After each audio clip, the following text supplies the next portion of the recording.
voltando a participar, poder, né, ter esse privilégio aqui de trazer essa mensagem. Sou muito grato, sou muito feliz. Deus é bom. E a gente já teve um gostinho aqui, né? A gente já pôde provar um pouco daquilo que Deus tem para nós. A gente está começando mais um ano. Eu perguntei para a Vic, é o segundo, né? Vocês já tiveram um sábado passado, é o segundo, mas o ano está começando. E aí, ano novo, vida nova, a gente pensa muitas coisas a respeito do que o ano nos reserva, tudo aquilo que a gente pode fazer. Da última vez que eu estive aqui, a gente bateu um longo papo, enfim, vocês contaram um pouco de como foi a caminhada. Foi inclusive no dia do aniversário da igreja, né? Você estava fazendo um ano, próximo do fim do ano passado.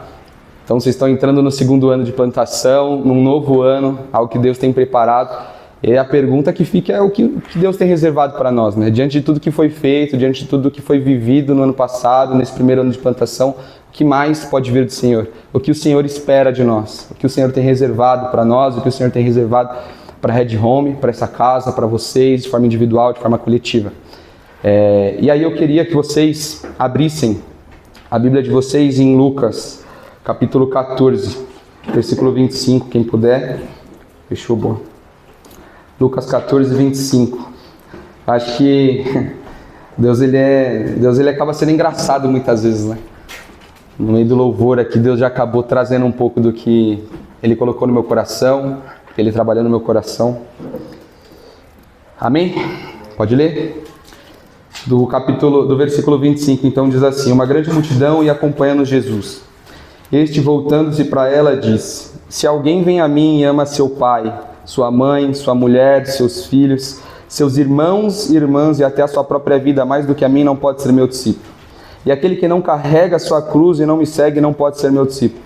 Qual de vocês, se quiser construir uma torre, primeiro não se assenta e calcula o preço, para ver se tem dinheiro suficiente para completá-la? Pois se lançar o alicerce e não for capaz de terminá-la, todos os que virem rirão dele, dizendo: este homem começou a construir e não foi capaz de terminar. Ou qual é o rei que, pretendendo sair à guerra contra outro rei, primeiro não se assenta e pensa se com 10.000 homens é capaz de enfrentar aquele que vem contra ele com 20.000? Se não for capaz, enviará uma delegação, enquanto o outro ainda está longe, e pedirá um acordo de paz. Da mesma forma, qualquer um de vocês que não renunciar a tudo que possui, não pode ser meu discípulo. Queria que você fechasse seus olhos, Pai. Obrigado, Senhor, por mais uma oportunidade, Senhor. Mais um privilégio, mais uma honra de poder ministrar a Tua palavra, Pai. Pai, nós cremos no Teu poder, nós cremos na Tua presença, nós sabemos que o Senhor já se faz presente no nosso meio, Pai.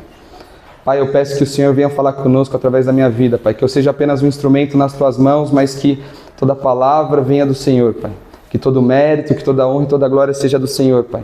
Que o Senhor possa cativar os nossos corações aqui hoje, Pai, que nós possamos estar atentos, que nossos olhos, nossos ouvidos possam estar todos direcionados para Ti, Jesus, para ouvir aquilo que o Senhor tem para as nossas vidas e que nós possamos sair daqui, Pai, confortados, confrontados pelo Teu Evangelho, pela Tua palavra, Pai. Que nós possamos sair daqui, Pai, com as nossas mentes renovadas, com os nossos corações alicerçados em Ti, Pai. Essa é a minha oração, Senhor, em nome de Jesus. Muito obrigado, Pai. Amém. Amém? Bom, quando a gente conversou da última vez que eu estive aqui, ano passado foi um ano de muita luta, né? O primeiro ano de plantação foi um ano extenso, foi um ano de muitas adversidades, de muita situação, muita cena, muita coisa. E ainda assim, vocês chegaram até o final, né? Até o final desse primeiro ano. Ainda assim, houve perseverança, vocês permaneceram. E assim é a nossa vida, na verdade. A gente, felizmente, vai passar por isso ao longo da nossa vida. Natural que durante nossos dias aqui nessa terra, a gente vai enfrentar situações das quais muitas vezes a gente não está necessariamente pronto, das quais a gente muitas vezes não espera. Situações em que a gente nem imagina, mas a verdade é que a partir do momento em que a gente tem a convicção de que o que a gente está fazendo, a partir do momento em que a gente se entrega àquilo que Jesus tem para nós, há uma certeza no nosso coração, há essa convicção de que nada está sendo em vão. Nada no Senhor é em vão. E apesar de todas as dificuldades que vocês enfrentaram no ano passado, vocês chegaram ao fim de um ciclo para início de outro. Ao fim de um primeiro ano de plantação para o início de um segundo ano. Ao fim de um 2024 para um começo de 2025, para o caminhar de um 2025. Dependente das dificuldades, vocês permaneceram fiéis, vocês perseveraram diante daquilo que o Senhor estava trabalhando na vida de vocês. E aí agora nós todos estamos numa nova fase, um novo momento, esse início de um novo ciclo, e a pergunta que fica é: o que o Senhor espera de nós? Qual que é esse próximo passo? O que nós temos preparado? O que o Senhor tem preparado para esse novo ano? O que o Senhor tem preparado para a igreja nesse segundo ano de plantação, nesse 2025, nessa nova etapa, nessa nova fase, com novas pessoas? O que o Senhor espera de nós? E aí Deus ele colocou no meu coração justamente essa passagem. E aí no louvor já foi ministrado também um pouco a respeito disso, né? O que o Senhor espera de nós? Simplesmente tudo. O que Jesus espera que nós façamos, o que Jesus espera como entrega de nós. Tudo. Tudo. Muitas vezes durante a nossa vida, antes de conhecer Jesus, a gente tem uma lista de prioridades que pode ser muito diversa, enfim. Alguns priorizam trabalho, outros priorizam família, outros priorizam amizades, outros priorizam compromissos, enfim. E depois que a gente tem esse confronto, esse encontro com Jesus, a tendência é que essa lista de prioridades mude, principalmente quando a gente está naquele primeiro momento, aquele momento mais gostoso, quando a gente se encontrou pela primeira vez com Jesus e o nosso coração está queimando. E aí, naturalmente, Jesus passa a ser o topo das nossas vidas, ele toma o primeiro lugar e a gente começa a dedicar todas as coisas, todos os nossos pensamentos a Jesus. Mas é natural que também ao longo da caminhada, e como eu disse, diante de algumas situações de adversidades, diante de uma rotina, muitas vezes, não com um coração intencional, mas simplesmente por condições que acabam acontecendo, essa prioridade, essa lista, ela vai sendo redefinida e Jesus talvez vai perdendo algumas posições. Assim como o Santos foi perdendo aí ao longo do campeonato em que caiu. Jesus ele vai perdendo algumas posições e às vezes nem é necessariamente por coisas terrenas e mundanas, às vezes é simplesmente pela rotina de uma plantação, a dedicação de uma plantação, o compromisso com uns aos outros, irmãos e irmãs que a gente conhece na igreja, a gente passa a amar e a gente às vezes coloca pessoas à frente de Jesus nesse primeiro lugar dos nossos corações. Ou às vezes também são situações cotidianas, trabalho, enfim, tantas outras coisas. Mas a verdade é que é necessário que a gente repense, é necessário que para um novo ciclo, para essa nova etapa, a gente reveja essas prioridades. A gente reveja essa nossa lista para voltar Jesus para o lugar em que Ele merece estar.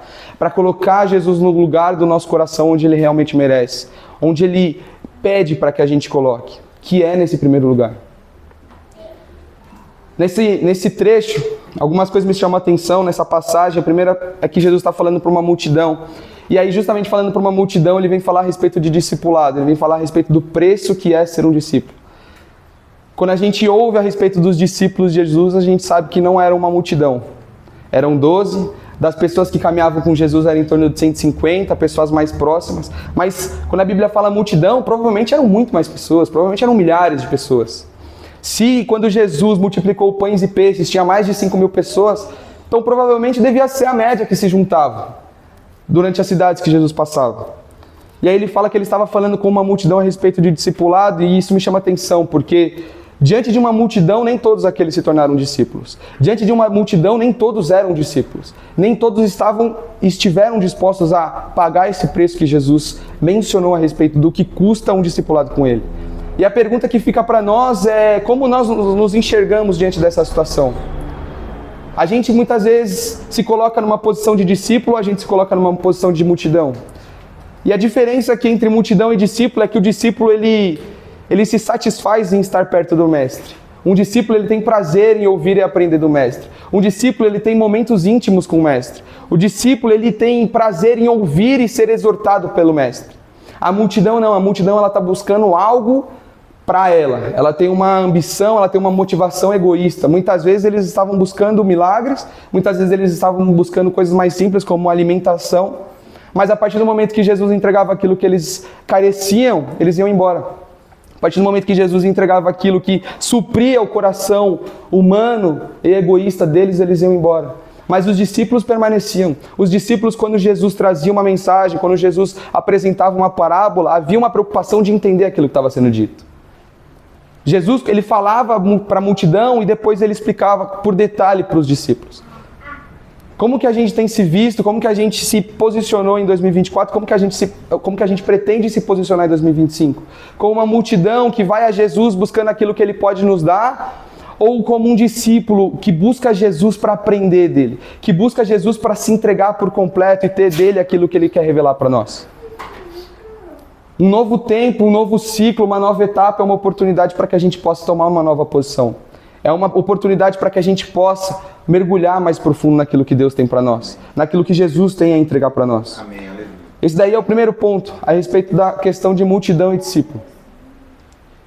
E aí aqui, durante o louvor, Deus falou no meu coração a respeito de que eu olho para essa igreja e eu não vejo uma multidão, mas pelos olhos da fé eu vejo discípulos. Eu olho para essas cadeiras e hoje eu não vejo multidão, mas pelos olhos da fé eu vejo discípulos que serão trazidos para cá. Eu olho para essa região e eu vejo uma Cracolândia, mas eu olho para essas cadeiras e eu vejo lugares que serão usados por pessoas que hoje estão lá. E eu não estou falando de profetada e profecia, eu estou falando de olhos através da fé, de uma visão através da fé. Porque é a fé que nos move, é a fé que nos conduz, a fé no Filho, de que traz salvação. Sim. E esse é o propósito de um discípulo, anunciar o Evangelho, aprender com o Mestre e compartilhar daquilo que ele está aprendendo. O papel de um discípulo é, no íntimo, ele ouvir e aprender do Mestre. Mas depois de um tempo, Jesus pega os seus discípulos e envia eles ao longo dos 2-3 anos, até que fosse necessário se cumprir a morte, a ressurreição dele. O discípulo ele aprende para compartilhar, o discípulo ele ouve para poder falar. O discípulo ele não retém aquilo que o mestre tem colocado no coração dele, mas ele entende que aquilo é algo para ser compartilhado com outras pessoas. Se eu fui achado, se eu fui resgatado, há uma missão, uma responsa nas minhas mãos. Compartilhar o Evangelho, anunciar a salvação. E aí a pergunta que fica no meu coração também é a respeito de... Ano passado foi algo difícil, ano passado houve muitas batalhas, vocês perseveraram, Deus realizou muitas coisas. Grandes coisas o Senhor fez por essa casa e nessa casa. Mas o que o Senhor pode fazer se vocês se posicionarem para ir além, sabe? Se novamente vocês se colocarem nessa posição de entregar tudo a Jesus. De entregar o seu coração, de entregar as suas intenções, de entregar os seus planos e projetos. Até onde o Senhor pode nos levar e o que o Senhor pode realizar. E aqui eu não falo de questão ambiciosa, sabe? Tipo, onde o Senhor pode nos levar para Miami. Não estou falando nesse sentido. Estou falando no sentido de aonde o Senhor pode nos levar para anunciar a sua salvação. Até onde nós podemos chegar se nós nos posicionarmos diante do Senhor e falar: Senhor, eu estou disposto a sacrificar exatamente tudo. Exatamente tudo. Tudo que eu tenho, tudo que eu sou, eu quero colocar nas tuas mãos, Senhor, para ver o que o Senhor pode realizar. E naturalmente haverão frutos, naturalmente haverão recompensas, porque a palavra de Deus tem promessas para as nossas vidas, mas o propósito, o objetivo, o resultado, o que nós buscamos é ver o reino de Deus sendo manifesto. O que deve haver no nosso coração é ver o reino de Deus avançando e progredindo, alcançando pessoas que precisam ouvir de salvação e precisam ser resgatadas.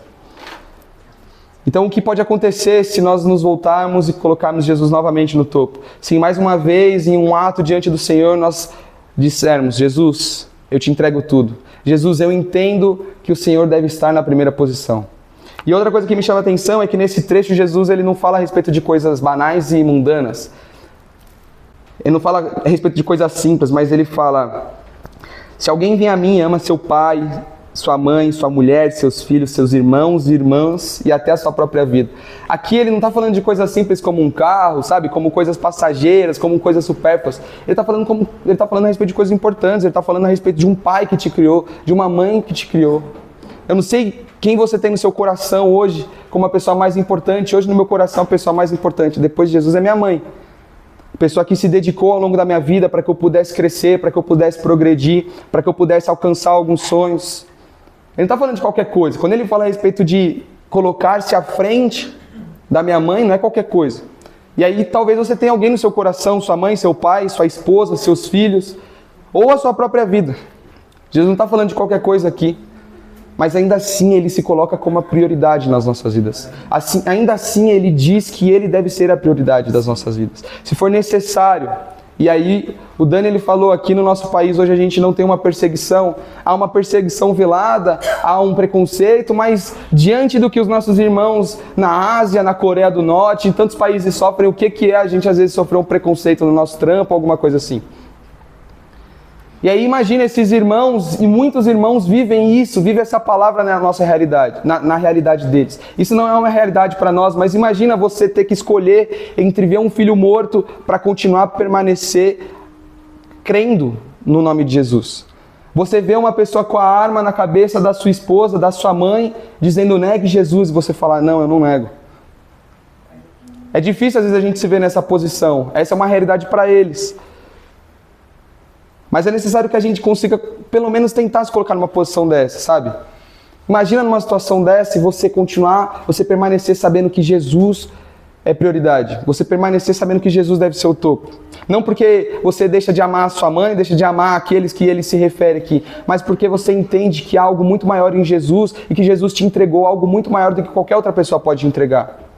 Quando Jesus ele nos pede tudo para sermos discípulos, é porque ele sabe que o Pai entregou tudo para que nós pudéssemos ter vida. Então o que é esse preço que nós podemos pagar de entregar tudo a Deus, de entregar tudo a Cristo para ser um discípulo, se o Pai entregou o seu próprio Filho para que a gente pudesse ter uma vida? Se não fosse o Pai entregando o seu Filho, se não fosse o Pai entregando tudo que Ele tinha por nós, nem estaríamos aqui, nem sonhos nós poderíamos ter. Então que preço é esse? Quando a gente bate o olho, a gente vê essa mensagem, a gente fala, caraca, Jesus endoidou, bicho. Que preço alto. Mas esse preço não é nada diante do sacrifício que Ele fez por nós. Esse preço não é nada diante do chamado que Ele tem para as nossas vidas. Esse preço não é nada diante do sacrifício que Ele fez para que nós pudéssemos ter uma vida eterna, para que nós pudéssemos, ao invés de condenação, estarmos na eternidade com o Pai. Sim. Podemos estar na presença do Pai. Sim. Então esse preço não é nada. O preço de um discipulado, o preço de entregar a sua vida, o preço de entregar tudo que nós temos, de sacrificar, de renunciar a todos os nossos sonhos e projetos diante daquilo que Deus quer que a gente viva, não é nada, porque Ele nos deu tudo. E para quem não tinha nada, ou tudo que nós temos hoje, não é nada, diante daquilo que Deus fez por nós. E aí aqui nesse trecho ele traz dois exemplos, ele fala a respeito de impulsividade, de plano, de razão. Porque muitas vezes a gente age por emoção. Às vezes a gente na euforia de um relacionamento com Deus, às vezes na euforia de uma conversão, às vezes na euforia do primeiro amor, às vezes na euforia do Espírito, a gente toma algumas decisões. Às vezes na euforia de uma oração, a gente bate no peito e fala, Jesus, eu estou disposto a gastar a minha vida aos teus pés. E aí a euforia passa, a motivação passa, aquele calor passa. E aí quando fica a razão, quando fica sem a música, sem o worship, sem o tecladinho, sem a mizinha, qual que é a verdade do nosso coração? Porque o reino de Deus ele não é movido por impulsividade, o reino de Deus ele não é movido por paixão, o reino de Deus ele é movido por razão diante de Deus, ele é movido por convicção daquilo que Deus está fazendo por nós, daquilo que Deus está nos chamando. Deus tem um chamado para nós e a gente aceita, a gente naquela euforia de sim, Senhor, eis-me aqui. E aí na hora de ir, pera lá, Jesus, rapidão, tem que fazer uma parada antes. Pera aí, Jesus, não sei se era mesmo isso que eu queria. É necessário que a gente, antes de tomar qualquer decisão, antes da gente falar palavras bonitas como foi cantado aqui, a gente examinar o nosso próprio coração e buscar em Jesus, entender qual que é a verdade que é em nós. E se essa verdade ela não condiz com aquilo que Ele quer, clamar o nome de Jesus para que Ele possa mudar a nossa realidade. Clamar o nome de Jesus para que Ele possa mudar o nosso coração. Porque a fé, ela vem por meio da sua palavra. Porque a fé vem por meio do Filho. Porque é Jesus que move o nosso coração. Então, se hoje o nosso coração está pendendo mais para um lado carnal, ele está pendendo mais para um terreno, é necessário que a gente busque no Senhor essa mudança de coração, essa mudança de mente, essa mudança de mentalidade, para entender que Ele deve ser a prioridade das nossas vidas.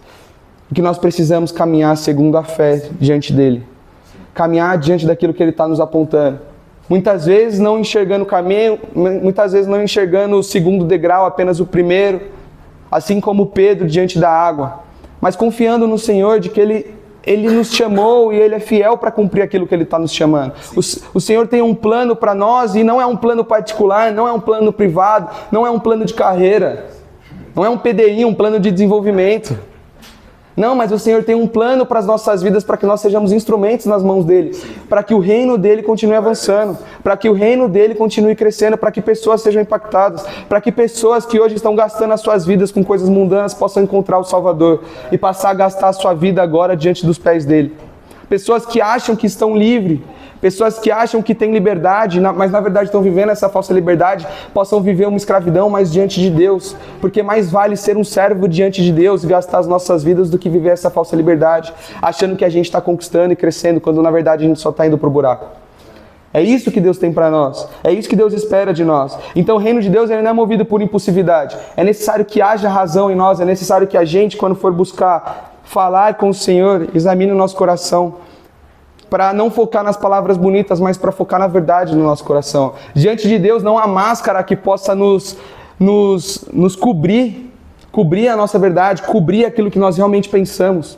Diante de Deus há uma transparência. Diante de Deus, Ele enxerga tudo. Nós estamos nus diante da presença de Deus.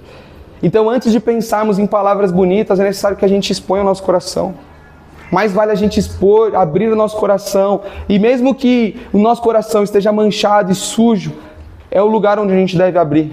Do que diante de pessoas, do que diante de amigos, pessoas que a gente confia.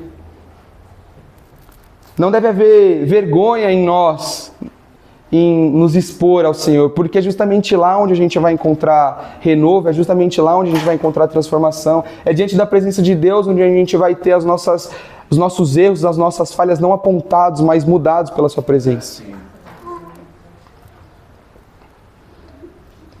Então, discipulado com Cristo, ele é algo sério.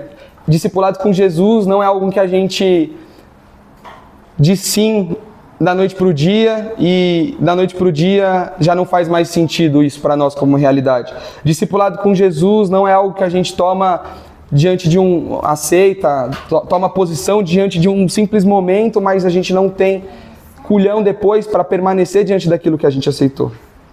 Paulo diz em Gálatas 2:20, estou crucificado com Cristo, assim já não sou eu quem vive, mas Cristo vive em mim.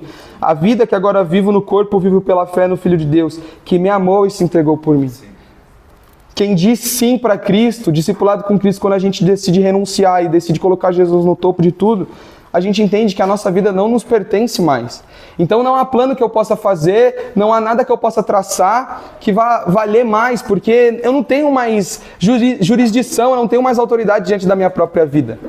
Eu não tenho mais opção diante da minha própria vida. Porque agora a minha vida ela não mais me pertence, eu entreguei ela ao meu Senhor. Então é o meu Senhor que vai conduzir todas as coisas. Então é necessário haver renúncia, é necessário haver esse entendimento de que Cristo agora vive em nós. E a nossa missão, a nossa responsabilidade é viver o Evangelho. E o que é viver o Evangelho? É cuidar das viúvas, cuidar dos órfãos, cuidar dos necessitados, ajudar os necessitados e levar salvação. As duas coisas andando junto. O Filho sendo anunciado por meio também de ações práticas que remetem à sua característica, que remetem em quem Jesus era. Então, se há um desejo agora em nós, nesse novo ano, 2025, de viver algo além no Senhor, se há um desejo em nós agora de mergulharmos mais profundo em Deus, se foi muito bom 2024, foi maravilhoso diante de todas as dificuldades que nós enfrentamos, mas foi maravilhoso ainda assim tudo aquilo que Deus realizou, e há um desejo em nós de viver mais, é necessário que a gente esteja disposto a entregar ainda mais do que foi entregue em 2024. E isso, na verdade, vai ser uma realidade daqui para frente. É uma realidade a partir do momento que a gente se coloca nessa posição. Jesus é insaciável. E nós devemos ser insaciáveis pela sua presença. Jesus, ele sempre quer mais de nós. Jesus, ele sempre deseja mais de nós. Jesus, ele sempre espera mais de nós. Não porque nós somos capazes o suficientes, mas porque ele enxerga muito além do que nós podemos enxergar. Porque ele tem uma confiança em nós muito maior do que nós temos em nós mesmos. Porque ele conta com nós, mesmo não precisando, porque ele é capaz e autossuficiente para realizar tudo, mas ele conta conosco, mesmo nós não sendo merecedores de participar de tudo isso que ele está fazendo. Sim, é verdade. Então, se há esse desejo, é necessário que a gente entregue tudo. É necessário que a gente esteja disposto a ir além, é necessário que a gente esteja disposto a entregar mais, é necessário que a gente esteja disposto a renunciar e sacrificar. E aí, não necessariamente isso quer dizer que, então, amanhã, domingo, segunda, eu vou largar tudo e é isso. A parada é viver integralmente e seja o que Deus quiser, vamos ver qual é que é.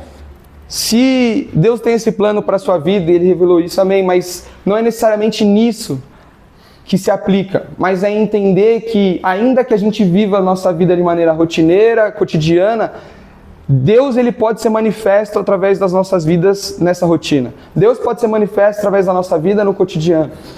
Um relacionamento com Deus não pode se prender a um sábado das 6 às 8. Um relacionamento com Deus não pode se prender a uma igreja, uma comunidade que se reuniu em um determinado momento. Mas um relacionamento com Deus via Evangelho, ele deve ser manifesto em toda a nossa vida. Ao acordar e ao ir dormir, num caminho do trampo, na volta do trampo. Há situações e situações onde onde Deus pode ser manifesto e o Evangelho dele pode acontecer. É necessário que a gente tenha um relacionamento saudável e vívido, firme, forte, próximo com Deus, para que a gente esteja sensível para entender aquilo que Ele espera de nós. Então, de repente, no nosso caminho do trampo, Deus ele tem algo para alguém a partir das nossas vidas. De repente, no nosso trampo, Deus espera um comportamento de nós, porque isso vai manifestar o seu reino.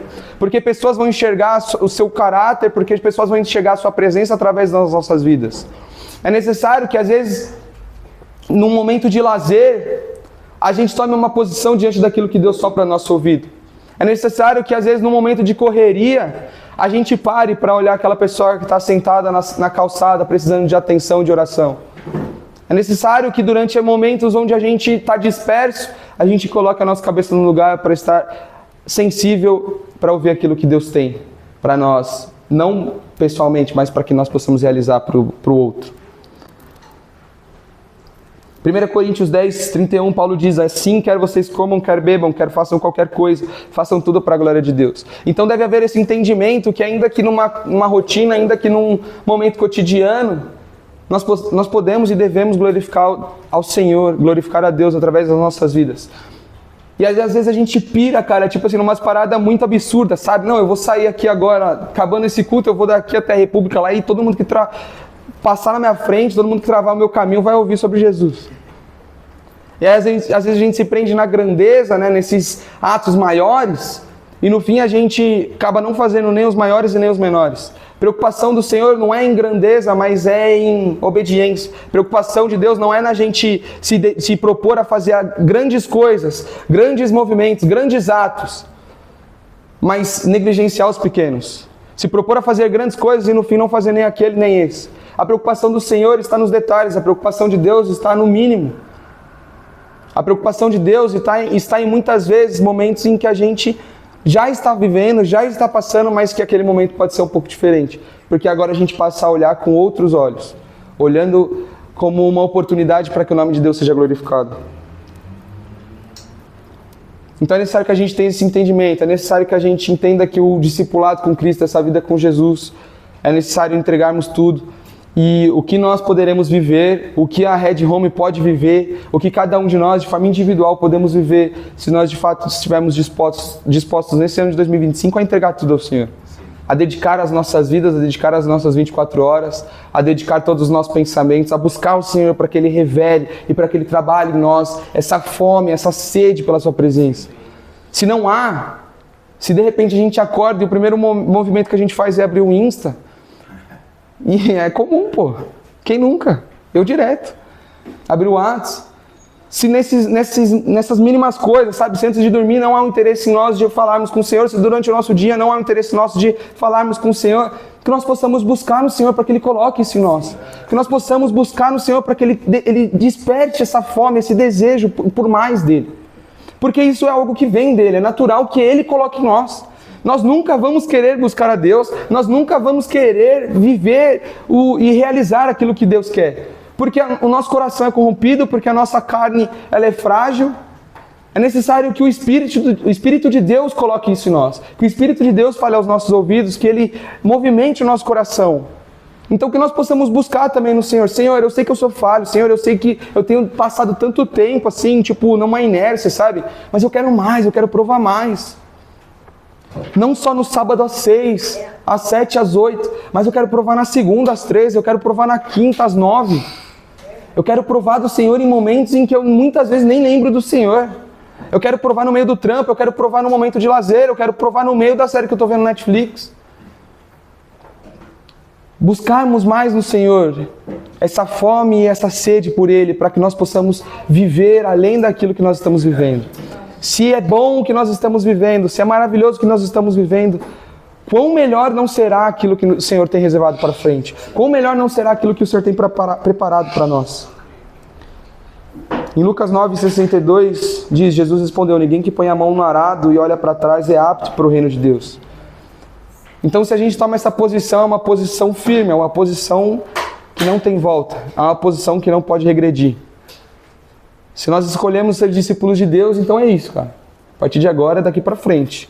A partir de agora, ainda que nós caiamos, ainda que a gente tropece, mas é daqui para frente. É permanecer buscando no Senhor para que a gente continue caminhando como discípulo, ouvindo do Senhor, aprendendo no Senhor, estando disposto a ser exortado pelo Mestre. Que prazer, que maravilhoso é ter um Deus que se importa conosco ao ponto de nos corrigir, sabe? Eu, quando cresci, apanhei muito da minha mãe, e todas as vezes que minha mãe me batia, e não foram poucas, ela me batia dizendo, eu estou fazendo isso porque eu te amo. E a palavra de Deus diz que Deus nos exorta justamente porque Ele nos ama.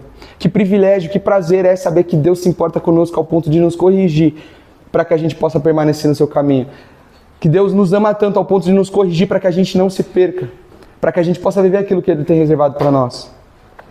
Então que a gente possa também ter esse amor pela exortação do Senhor, sabe? Pelo Mestre cuidando de nós. Pelo Mestre muitas vezes dando a cajadada na ovelha, quebrando a pata da ovelha, para que ela possa permanecer no lugar onde ela deve estar.